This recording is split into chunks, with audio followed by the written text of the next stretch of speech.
설교를 준비할 때 항상 이제 회중들을 생각하면서 듣는 분들은 이제 회중들이니 이제 설교를 준비합니다. 그래서 이 설교에는 항상 나름의 목적이 있는 거죠. 저는 오늘 이 설교를 준비하면서 이런 목적을 가지고 이런 의도를 가지고 설교를 준비했습니다. 성도들에게 아주 강력하게 이제 격려해 드려야 되겠다.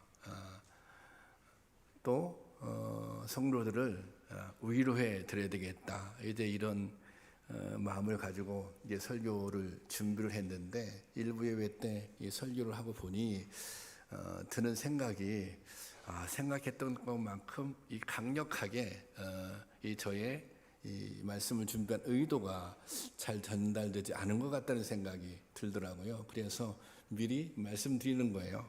오늘 설교는 강력하게 여러분들을 격려해드리기 위해서 또 위로해드리기 위해서 이 설교를 준비했다는 말씀을 먼저 드립니다. 지난 주간 이번 주간부터 강림절기가 시작됩니다. 이 강림절기는 성탄절 전 4주 동안 지켜집니다. 강림절기를 대림절이라고도 하는데 대림절은 예수님의 오심을 기다리며 준비한다. 예수님의 오심을 기다리며 준비한다. 그런 뜻입니다. 예수님은 부활하셨다가 다시 승천하시잖아요. 이 승천하시면서 내가 다시 오겠다. 이제 그렇게 말씀하십니다. 요한복음 14장 3절 말씀인데요. 함께 볼까요? 다 같이 시작. 가서 너희를 위하여 거처를 예비하면 내가 다시 와서 너희를 내게로 영접하여 나 있는 곳에 너희도 있게 하리라. 여기 보면 다시 와서 그랬잖아요. 그리고 사도행전 1장 11절 말씀인데요. 다 같이 보겠습니다. 이르되 갈릴리 사람들아 어찌하여 서서 하늘을 쳐다보느냐. 너희 가운데 하늘로 올려지신 이 예수는 하늘로 본 그대로 오시리라 하였느니라. 그대로 오시리라. 예수님께서는 반드시 다시 오신다. 그렇게 말씀하셨습니다. 그렇게 약속하셨습니다. 우리가 예수님이 다시 오실 것을 믿는 믿음, 예수님은 분명히 다시 오신다. 이것을 믿는 믿음을 종말론적인 믿음이라고 합니다. 왜 종말론적인 믿음이라고 하느냐? 예수님께서 다시 오실 때 그때는 이제 심판의 주로 오시기 때문입니다. 우리가 이 경험해야 되는 두 가지의 마지막이 있습니다. 하나는 인생의 종말입니다. 우리는 이 세상에 살다가 모든 사람은 다 이 세상의 삶을 마감하고 하나님 앞에 서게 되는 날이 있습니다. 그것은 우리의 인생의 종말입니다.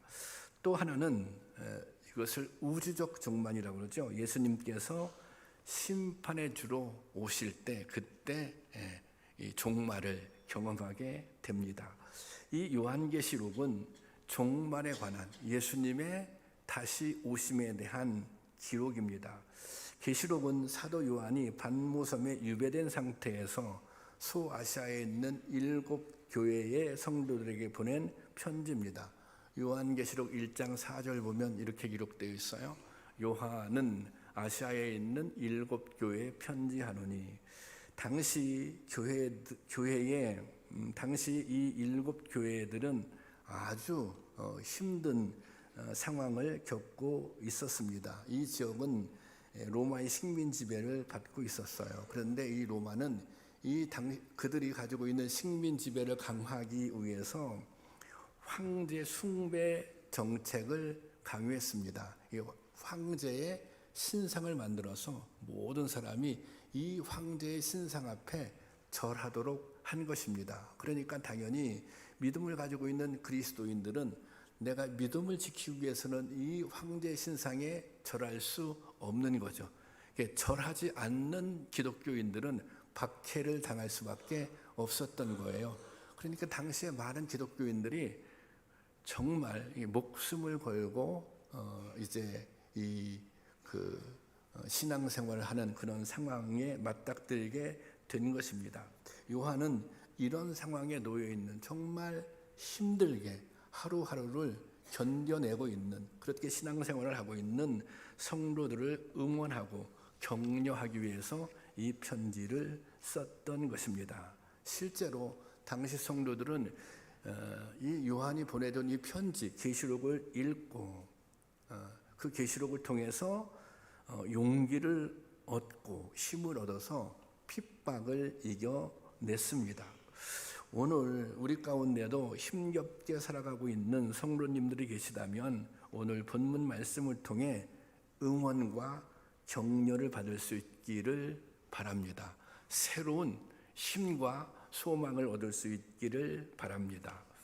요한이 전하는 메시지의 핵심은 하나님은 알파다, 하나님은 오메가다 라는 말씀입니다.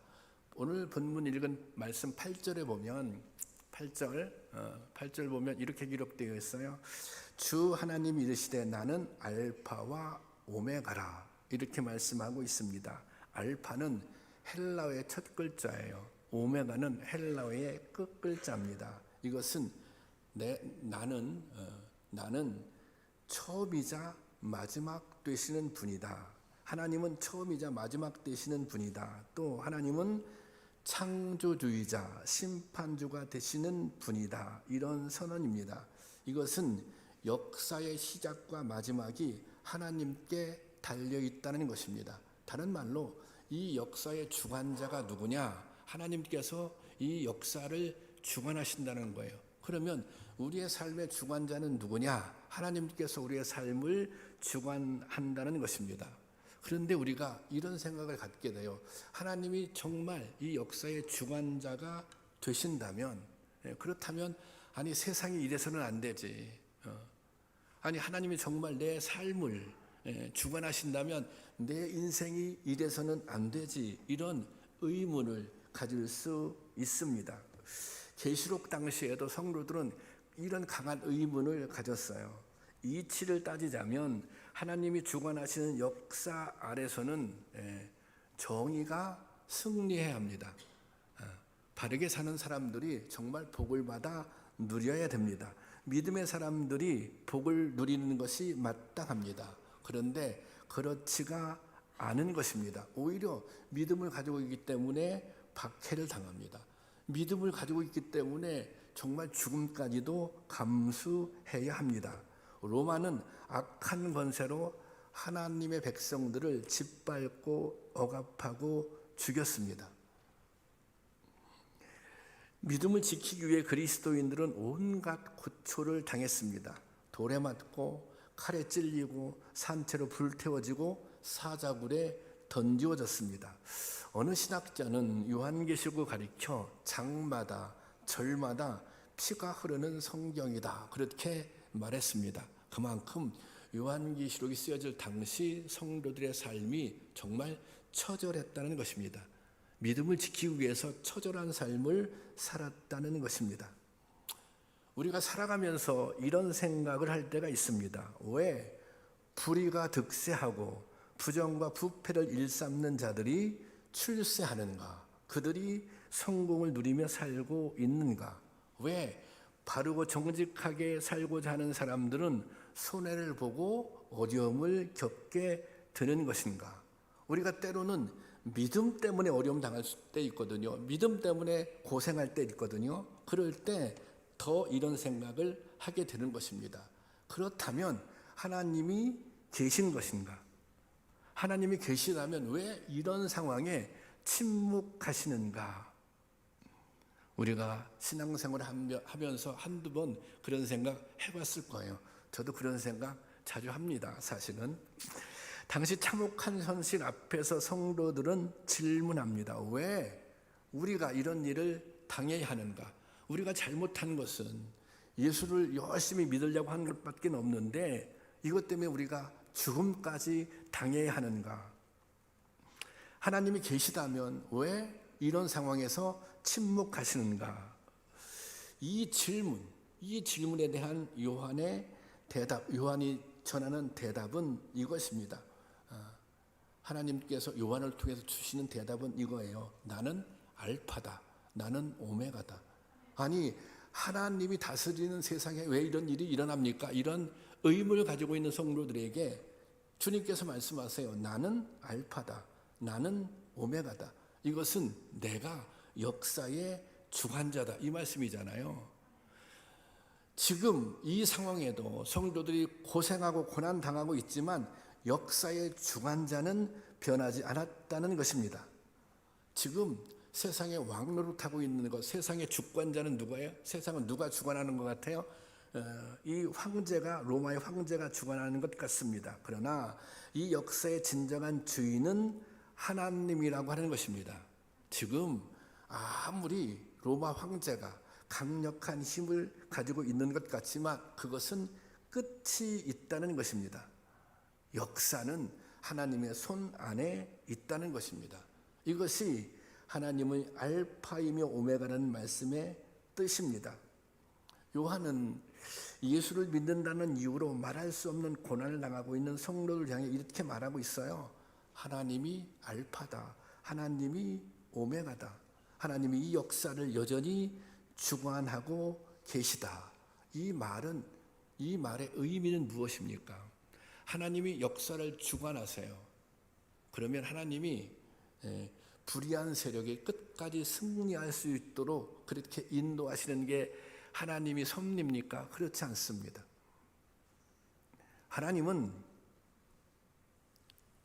우리로 하여금 구원하는 게 목적이십니다.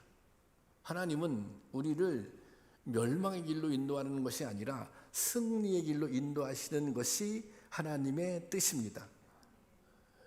비록 죽음의 위협 속에 끊임없이 적 그리스도의 공격을 받고 있지만 믿음은 반드시 승리한다는 것입니다. 너희가 지금 어려움 당하고 있지만, 너희가 지금 환난 당하고 있지만 반드시 너희는 승리한다. 이미 너희는 승리가 보장되어 있다. 왜냐하면 역사의 주관자는 주님이시기 때문입니다. 반드시 주님께서 심판하실 때가 오기 때문입니다. 그러니 다시 오실 심판하실 주님을 기다리며 끝까지 싸워서 이기라는 것입니다. 여러분, 나는 알파요 오메가다. 이것은 하나님 자신이 친히 전하는 격려이며 응원입니다. 오늘의 역사가 비록 불의와 모순 속에 있을지라도 절망하지 마십시오. 현재 이해할 수 없는 고난 가운데 있을지라도 낙심하지 마십시오. 왜? 하나님께서 이 역사를, 우리의 삶을 주관하고 계시기 때문입니다. 하나님께서 이 역사를 주관하시는 이상, 하나님께서 나의 삶을 주관하시는 이상 반드시 선한 결과를 보게 될 것입니다. 반드시 최후의 승리를 경험하게 될 것입니다. 여러분, 이 믿음으로 어떤 상황 속에서도 승리할 수 있기를, 새 힘을 얻을 수 있기를 주님의 이름으로 축원합니다. 하나님은 본문에서 계속해서 이렇게 말씀을 이어가십니다. 8절 다시 보면 자, 뒤에 보면 이제도 있고 전에도 있었고 장차 올 자요 전능한 자라 하시느라. 하나님께서 자기를 이렇게 소개하고 있는 거예요. 이제도 있었고 전에도 있었고 장차 올 자다. 그렇게 그리고 전능자라고 말씀하고 있습니다. 요한계시록 1장 4절에도 이런 표현이 있어요. 4절 제가 볼게요. 이제도 계시고 전에도 계셨고 장차 오실 자라. 자, 하나님은 어떤 분이십니까? 과거, 현재, 미래를 주관하는 분입니다. 이 모든 역사가 하나님의 섭리 가운데, 하나님의 계획 가운데 있는 것입니다. 이 하나님의 섭리 속에서 이어져 왔고 이어지고 있고 앞으로도 이어져 갈 것입니다. 그런데 이 하나님의 역사에는 우리도 포함되는 거예요. 이 하나님의 역사에는 여러분 자신도 다 포함되어 있는 것입니다. 그래서 에베소서의 1장 4절에 이런 말씀이 있어요. 다 같이 볼까요? 시작. 곧 창세전에 그리스도 안에서 우리를 택하사 우리로 사랑 안에서 거룩하고 흠이 없게 하시려고. 여기 보세요. 곧 창세전에, 사실 우리가 하나님을 잘 알기도 전에 창세전에 그리스도 안에서 우리를 택하시고 우리를 선택하셨다는 거예요. 왜 선택하셨어요? 거룩하고 흠 없게 하시려고 선택했어요. 여기 거룩하고 흠이 없게 한다고 하는 것은 내가 너희를 구원하기 위해서 선택했다는 거예요. 우리가 이미 모를 때, 우리가 알기 전에도 하나님께서 그렇게 선택하셨어요. 왜 그렇게 선택하셨어요? 사랑했기 때문에 선택하셨다는 것입니다. 하나님은 우리를 사랑하셔서 우리가 주님을 알기 전에 우리를 선택하셨어요. 그래서 우리로 하여금 거룩하고 흠없게 여기셨다는 것입니다. 그리고 그렇게 선택하셨어요. 하나님께서 우리를 그렇게 선택하신 다음에 그 다음에 어떻게 하시나? 그 다음에 하나님께서 선한 뜻을 가지고 우리를 이끌어 가신다는 것입니다. 하나님께서 사랑으로 우리를 선택하셨어요. 그 다음에 하나님께서는 선한 뜻을 가지고 우리를 이끌어 가신다는 거예요. 로마서 8장 28절 너무 잘 아는 말씀이죠. 다 같이 보겠습니다. 시작. 우리가 알거니와 하나님은 사랑하는 곧 그 뜻대로 부르심을 입은 자들에게는 모든 것이 합력하여 선을 이루느니라. 자, 하나님이 우리를 부르셨습니다. 근데 그냥 부르는 것이 아니라 하나님이 뜻을 가지고 부르셨어요. 하나님이 계획을 가지고 부르셨어요. 어떤 계획을 가지고 부르셨어요? 선을 이루기 위해서. 하나님께서는 우리를 부르시고 우리를 향한 계획이 있는데 그것이 우리를 통해서 선을 이루어가는 것, 넓은 의미로 말하자면 하나님의 영광을 드러내는 삶을 사는 것, 이런 계획을 가지고 우리를 부르셨다고 하는 거예요. 여러분, 우리가 다 하나님의 이 선한 계획 아래 있는 줄로 믿습니다. 그런데 또 이렇게 믿음으로 이렇게 이 말씀을 받아들이다 보면 이런 의구심이 생길 때가 있어요. 아니, 하나님께서 선한 계획을 가지고 나를 부르셨는데 현재 내 모습은 왜 이 모양이지? 아니, 내 현재 인생 삶의 모습은 왜 그렇게 꼬여만 가고 있지? 하나님이 선한 계획을 가지고 나를 부르셨다면 잘 풀려야 되잖아요. 잘 돼야 되잖아요. 뭔가 승승장구해야 되잖아요. 그런데 그렇지가 않은 거예요. 아니, 왜 그렇게 힘들어? 왜 그렇게 어려워? 왜 그렇게 낙심되는 일이 많아? 그런데 그 질문에 대한 답은 이것입니다. 여기 28절, 로마서 8장 28절에 보면 부르심을 입은 자들에게는 모든 것이 합력해서 선을 이룬다는 것입니다. 모든 것이 협력해서 선을 이룬다. 이 다른 성경 해석에는 이렇게 되어 있어요. 모든 일이 서로 작용해서 좋은 결과를 이룬다는 것입니다. 이게 모든 일이 참요. 모든 일. 여기 모든 일에는 좋은 일만 있는 것이 아닙니다. 우리가 살다 보면 어려운 일도 있잖아요. 힘든 일도 있잖아요. 실패도 경험하잖아요. 지금 오늘 여러분들 가운데도 내가 왜 이렇게 힘든 일이 계속되지? 나에게 왜 이렇게 어려운 일이 계속되지? 난 지금 너무 어려워. 난 너무 힘들어. 이렇게 생각하시는 분, 이런 상황을 맡고 있는 분 계시잖아요. 그런데 여기 모든 일이라고 하는 것은 다 그런 일들이 포함되어 있다는 거예요. 좋은 일, 때로는 어려운 일, 성공, 실패, 좌절, 이런 모든 것들이 서로 작용해서 좋은 결과를 결국에 이루어 낸다는 것입니다. 내가 경험하고 있는 모든 일이 다 작용해서 결국에는 뭐예요? 선을 이루어 낸다는 거예요. 우리가 때로는 실패하지만, 또 때로는 좌절하지만, 때로는 어려움도 겪지만, 그게 뭐예요? 사실은 선을 이루어 가는 과정이라고 하는 것입니다. 이게 하나님께서 역사를 이끌어가는 방식이에요. 하나님께서 우리의 삶을 이끌어가는 방식이에요. 초대교회가 엄청난 박해를 당했습니다. 그래서 교회가 없어졌어요. 박해를 너무 많이 당해서 이 성도들이 다 흩어졌어요. 그러면 교회가 끝나야 되잖아요. 그런데 놀라운 일이 벌어집니다.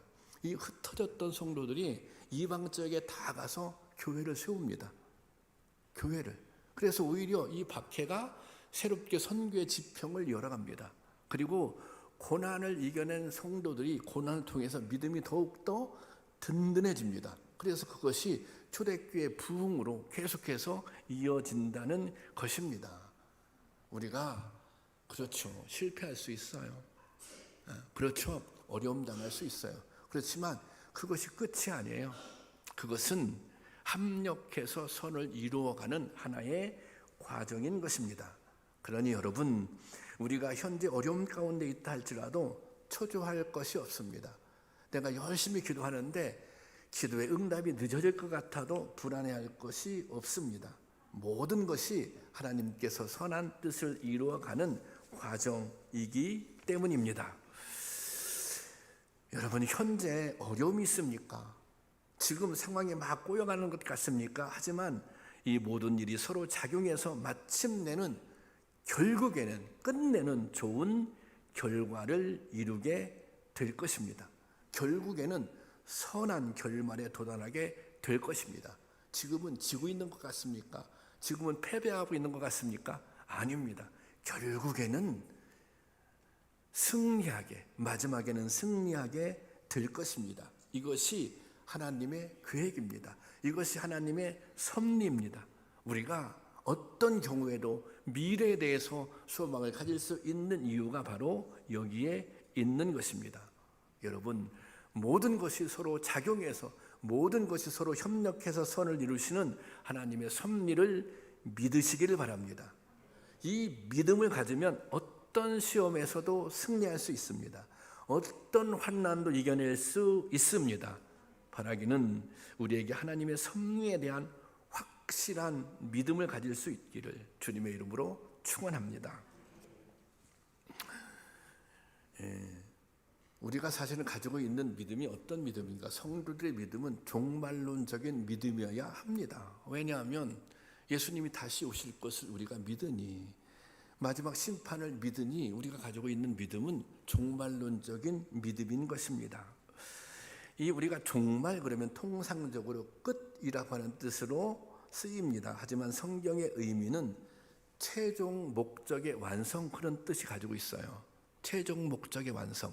그러니까 하나님께서, 종말이라고 하는 것은 하나님께서 최종 목적을 완성하는 그 순간, 그 순간이 종말이에요. 하나님께서 최종 목적을 완성하는 그 순간. 근데 최종 목적의 완성이 무엇이에요? 그것은 최후의 승리인 것입니다. 의의 최후의 승리인 것입니다. 믿는 자들의 마지막 승리인 것입니다. 하나님께서는 이 최후 승리를 위해 우리를 부르셨고 오늘 또 이끌어 가십니다. 믿음의 선한 싸움을 싸우며 고백을 지켜온 성도들에게 승리의 면류관을 주시겠다고 주님께서는 약속하셨습니다. 그렇게 싸워 이겨. 이기면 내가 면류관을 준비하고 있어. 디모데후서 4장 8절 말씀에 보겠습니다. 다 같이 보겠습니다. 시작. 이제 후로는 나를 위하여 의의 면류관이 예비되었으므로 주 곧 의로우신 재판장이 그날에 내게 주실 것이요 내게만 아니라 주의 나타나심을 사모하는 모든 자에게 도니라. 최후 승리의 마지막, 그것은 우리가 의의 면류관을 받는 것입니다. 주님께서 그렇게 준비해 놓고 계시다는 거예요. 지난주에 전영우 권사님이 돌아가셨어요. 근데 돌아가시기 하루 전날에 제가 신방을 하게 됐습니다. 이제 그때 신방을 해보니 이제 권사님이 이미 잘 움직이지를 못하세요. 누워 계셨고, 그리고 말을 못하세요. 말을 못하고. 그런데 이제 의식은 있으세요. 의식은 있어서 제가 이제 말씀도 전하고 찬송가도 부르고 기도도 하고 그랬거든요. 그런데 제가 권사님, 저 아시죠? 저 안재홍 목사 왔어요. 그랬더니 이 권사님이 웃으시더라고요. 이게 무슨 열흘 전의 일이 아니에요. 돌아가시기 하루 전인데 제가 또 권사님의 이름을 불러드렸더니 웃으시더라고요. 우리 김성경 권사님도 있었고 김숙경 장로님도 같이 있었거든요. 제가 권사님을 부르는데 그 원래 이 권사님이 가지고 있는 특유의 웃음이 있어요. 그 웃음을 웃으시더라고요. 이 저를 보고 막 웃어주시더라고요. 한 번 웃고 끝나는 것이나 한참을 이렇게 웃으셨어요. 그게 뭔가 말하고 싶었는데 이미 말은 할 수가 없고, 또 몸을 막 움직이고 싶었는데 움직일 수는 없어요. 그렇지만 그 마음을 그냥 웃음으로 웃고 계셨어요. 저는 권사님에 대한 마지막의 기억이 무엇인가? 전용 권사님에 대한 권사님의 웃는 모습이에요. 그게 돌아가시기 전 하루 전의 일이에요. 저는 그런 생각했어요. 우리 권사님께서 이렇게 정말 의연하게 죽음을 준비하고 계셨구나. 그리고 정말 그 웃음으로 마지막 인사를 나누었구나. 그런 생각을 했고, 정말 저에게도 큰 슬픔이었었는데, 정말 제가 저도 위로를 받았습니다. 돌아왔는데, 또 장례를 치르고 왔는데, 그 웃음이 계속 이제 제 머릿속에 선한 거예요. 아마 그 함께 있었던 우리 장로님이나 권사님도 그랬을 거예요. 사실 우리가 권사님이 돌아가시는 모습을 보면서, 돌아가신 앞에서 인간적으로 생각할 때는 너무나도 아쉽고 애통한 마음입니다. 하나님께서 왜 이렇게 빨리 부르셨나, 원망스러운 생각이 들기도 합니다. 그런데 분명한 것은 이 죽음이 끝이 아니라는 것입니다. 믿는 자들에게는 하늘의 상급이 기다리고 있다는 것입니다. 그리고 영생을 얻게 된다는 것입니다. 저는 지금쯤 하늘나라에서 우리 전용국 권사님께서는 영생의 복을 누리고 계실 줄로 믿습니다. 우리 유족들 이 사실을 믿고 위로받으시고, 또 이제 많이 슬퍼하는 우리 성도님들도 계신데, 그렇게 위로받을 수 있기를 주님의 이름으로 권면합니다. 우리가 이런 말을 하거나 들을 때가 있습니다. 죽으면 그만이다. 죽으면 그만이다. 그런데 이 말은 가장 불신앙적인 말입니다. 성도들에게 있어서 죽음이 끝이 아닙니다. 죽으면 그만이 아닙니다. 그러면 죽음이라고 하는 건 무엇입니까? 죽음은 천국에 들어가는 통로인 것입니다. 죽음은 영생으로 우리를 인도하는 길목인 것입니다. 우리가 죽음 이후에 영생을 얻는 거 아닙니까? 우리가 죽음 이후에 멸류관을 받는 거 아니겠습니까? 그러니까 죽으면 다가 아니라, 죽음은 단지 우리가 천국에 들어가는 통로, 이 멸류관을 받기 위해서 그곳에 시상대가 있다면 시상대에 올라가기 위한 한 과정일 뿐이라고 하는 것입니다. 이 믿음을 가지고 기독교의 역사가 정말 어떻게 보면 고난의 역사입니다. 피의 역사입니다. 순교의 역사입니다. 믿음의 선진들이 이 길을 갈 수 있었던 것은, 환난을 이겨낼 수 있었던 것은 이런 소망이 있었기 때문에, 이런 믿음이 있었기 때문에, 의의 최후의 승리를 믿었기 때문에 가능했던 것입니다. 사도 바울은 신앙 때문에 무수한 고난을 겪은 사람입니다. 수없이 매를 맞고 감옥에 갇혔으며 마침내 순교했습니다. 바울이 로마 감옥에 갇혔을 때 그는 이미 연로한 노인이었습니다. 죽음을 앞두고 있는 거예요, 근데 그 바울이 감옥에 갇혀 있는 바울을 보면서 근심 가운데 있는 빌립보 교회 성도들에게, 또 빌립보 교회도 여러 가지 환난 가운데 있었어요. 그 성도들을 위로하기 위해서 이렇게 얘기합니다. 빌립보서 1장 6절 말씀입니다.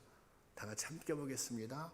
시작. 너희 안에 착한 일을 시작하시니가 그리스도 예수의 날까지 이루실 줄 우리는 확신하노라.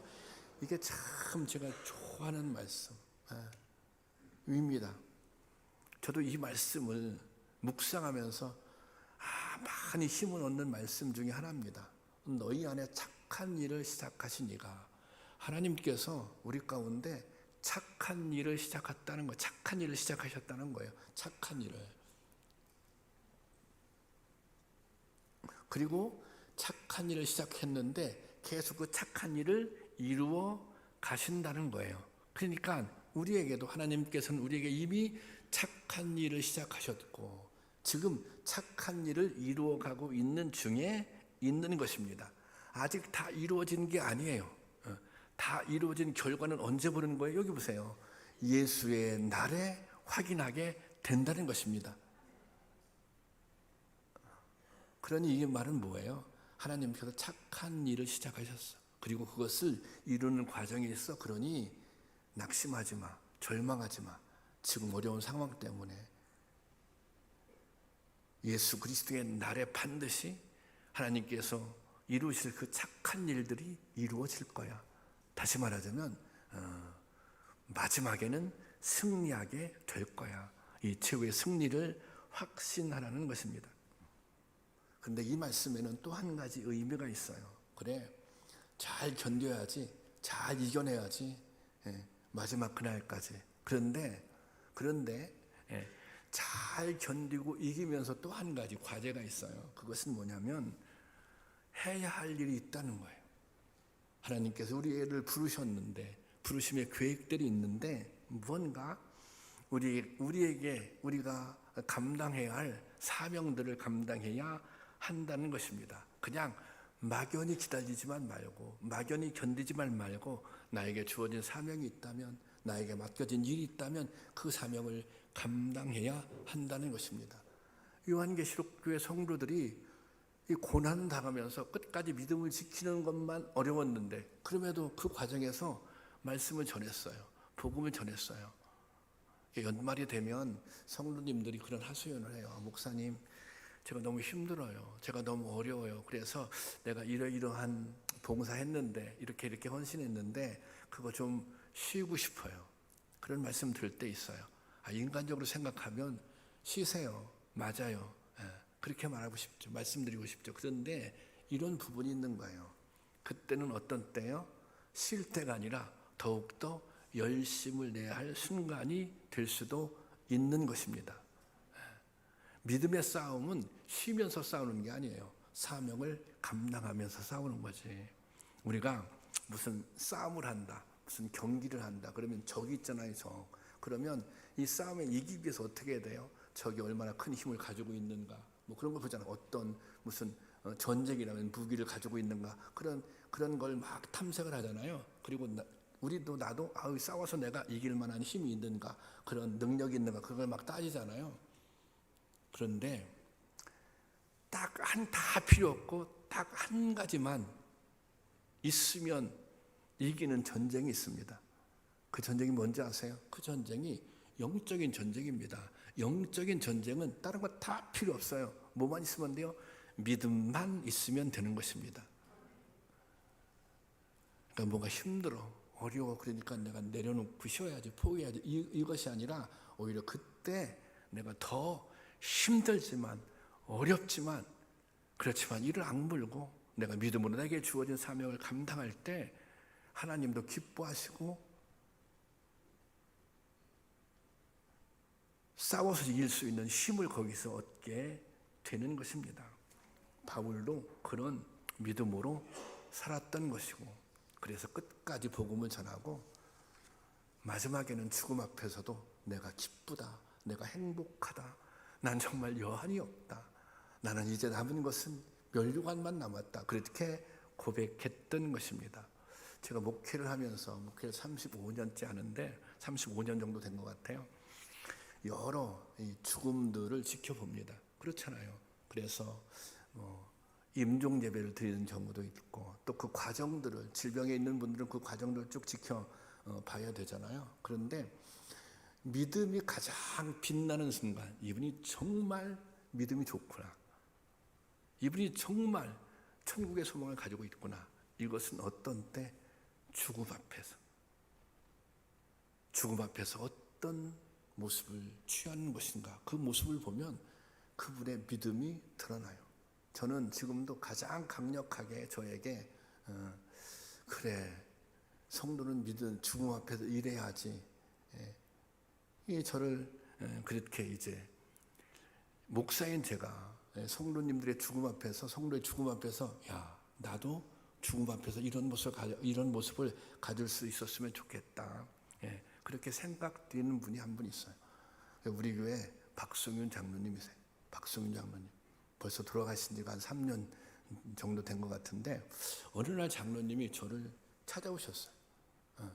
찾아오셔서, 목사님, 제가 아파서 동네 병원에 갔는데, 동네 병원에서 이 엑스레이를 막 보더니 이게 좀 이상하다고 큰 병원에 가보라고. 그래서 이제 종합병원에 간 거예요. 종합병원에 가서 이 검사를 쭉 받았는데 폐암 4기로 나왔어요. 그래서 이제 의사가 만약에 이대로 병이 계속 진행되면 6개월 정도밖에 못 삽니다. 그렇게 얘기했다는 거예요. 그런데 그 얘기를 저한테 와서 그렇게 얘기하는데, 당신 얘기가 아니라 다른 사람 얘기하는 것 같이, 목사님, 제가 폐암 4기인데요.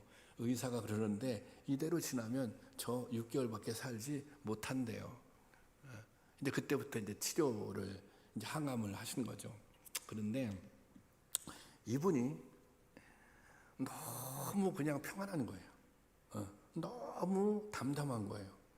그래서 오죽하면 제가 여쭤봤어요. 장로님, 두렵지 않으냐?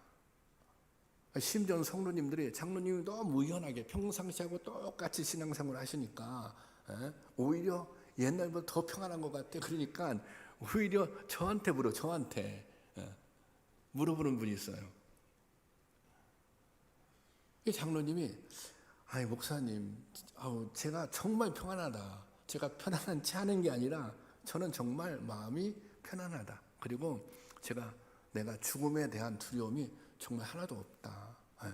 근데 제가 오랫동안 지켜봤잖아요. 그 과정에서 정말 자주 대화를 나눴지만 이게 없어요. 죽음에 대한 두려움이 전혀 없어요. 그리고 이분이 매일 새벽 기도도 하고 이제 저녁 때 이제 와서 기도도 하셨잖아요. 그런데 몸이 움직일 수 있는 날까지 새벽 기도 나오시고 또 저녁에 와서 혼자 기도하셨어요. 당신이 이제 원로 장로님이신데, 당신이 중요한 사명 중에 하나가 그래도 기도하는 것인데, 내가 더 교회를 위해서 기도하고, 또 더 목사님을 위해서도 기도하고, 더 성도들 위해서도 기도하고, 더 우리 아이들 더 커야 되는데, 손자 손녀도 있는데 이 아이들을 위해서 기도하고 기도해야 되는데, 그 사명을 끝까지 감당한 거예요. 몸이 움직이는 그날까지. 이런 말씀을 하시더라고. 목사님, 제가 한 가지 아쉬운 게 있다면 더 기도해야 되는데 그게 아쉽다. 몸이 움직일 수 있는 날까지 그렇게 자기에게 주어진 사명이 내가 기도다. 끝까지 그렇게 하시다가 하나님 나라에 가셨어요. 저는 장로님을 보면서 이분이 마치 이런 표현 드리기 뭐하지만 죽음을 기다리고 있는 것, 기다리는 정도가 아니라 기대하고 있는 분 같았어요. 왜냐하면 그 너머에는 하나님 나라가 있잖아요. 그 너머에는 이 면류관이 기다리고 있잖아요. 마치 마지막을 기대하고 있는 것처럼 그런 삶을 사셨다고 하는 것입니다. 저는 이것이 천국의 소망을 두고 있는 성도의 삶이라고 생각합니다. 지금 이제 박송희 장로님이 먼저 가시고 또 전영우 권사님이 이제 나중에 가셨잖아요. 아마 박송희 장로님이 우리 전영우 권사님을 기쁘게 맞아 주셨을 거예요. 여러분, 비록 현재의 상황이 힘들고 어렵더라도 낙심하지 마시기 바랍니다.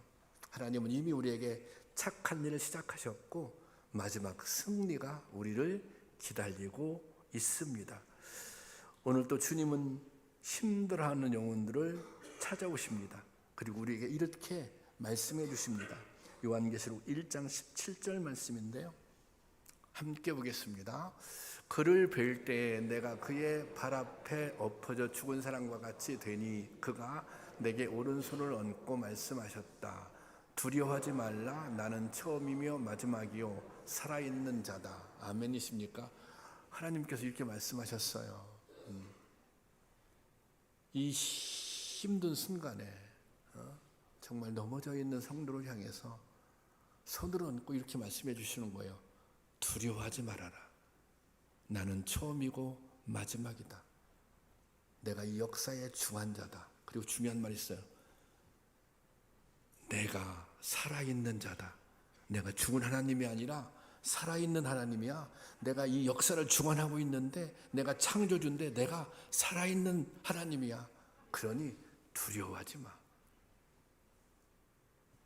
여러분이 주님의 음성을 들을 수 있기를 원합니다. 두려워 말라. 나는 처음이요 마지막이다. 살아있는 너의 하나님이다. 여러분, 사단의 힘이 강한 것 같이 보여도 두려워하지 마십시오. 불의가 승리하는 것 같아도 낙심하지 마십시오. 왜 그렇습니까? 이 역사의 주인이 하나님이기 때문입니다. 하나님께서 결국에는 공의를 이룰 것입니다. 하나님께서 결국에는 믿음을 지킨 성도들이 승리하게 그렇게 만들 것입니다. 최후의 승리를 얻는 마지막 순간까지 또한 주님께서 우리를 붙잡아 주실 것입니다. 성령님께서 동행하며 위로도 해주고 새 힘도 주고 격려도 해주셔서 끝내는 이기게 할 것입니다. 여러분, 어떤 상황 속에서도 하나님이 역사의 중환자임을 믿으십시오. 모든 것이 협력해서 선을 이루는 하나님의 섭리를 믿으십시오. 우리 안에서 착한 일을 시작하신 하나님을 믿으십시오. 그러면 최후의 승리자가 될 것입니다. 여러분, 주님은 최후의 승리를 위해서 우리를 부르셨고 오늘 또 이끌어 가십니다. 이 믿음으로 끝까지 싸워 마침내 승리의 면류관을 받는 우리 모두가 될 수 있기를 주님의 이름으로 축원합니다.